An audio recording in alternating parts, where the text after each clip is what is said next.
Okay, instructional video, how to change rear struts on a 2003 Corolla. I think this applies to several years with some minor exceptions and differences, I suppose. First of all, I'm not a mechanic. This is not considered to be professional advice. This is take it at your own risk advice and instruction. So with that, I exempt myself from all liability. Anything you take from this is taken at your own risk.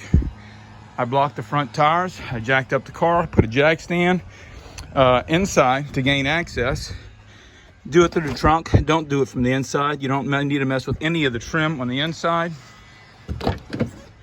Don't mess with this. These little fasteners, I don't even know how to get them out without breaking them, but anyhow, I did, and I cracked this a little bit, which I'm not worried about. I'll get that back together. We'll put some type of adhesive and fix that. I'm not going to change that trim piece.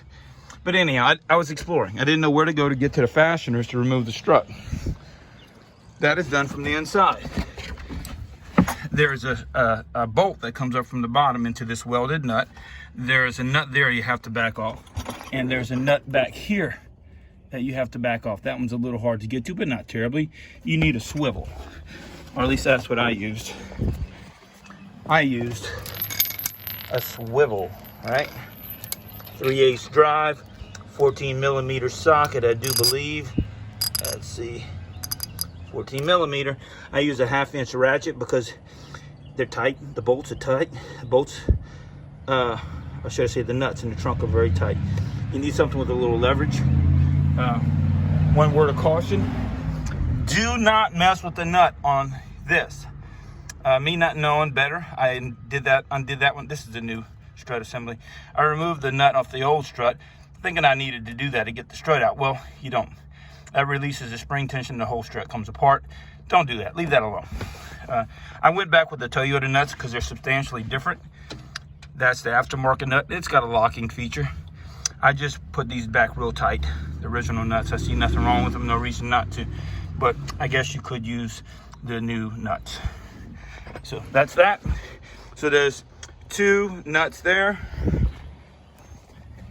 You've got 1 bolt here, and you've got a nut there. The big nut is 19 millimeter. Big nut here. Now, I jacked up both sides of the car. It seemed like with one side up, it was hard to get the strut in because the way things are kind of twisted, I guess. I went in and jacked up both sides to get the strut in. I used a pry bar to get the old one off when I only had one side of the car jacked up. That seemed to be necessary. But if you have both sides up, you might be able to just kind of push it. You might have to push down on this to get the strut in a little bit.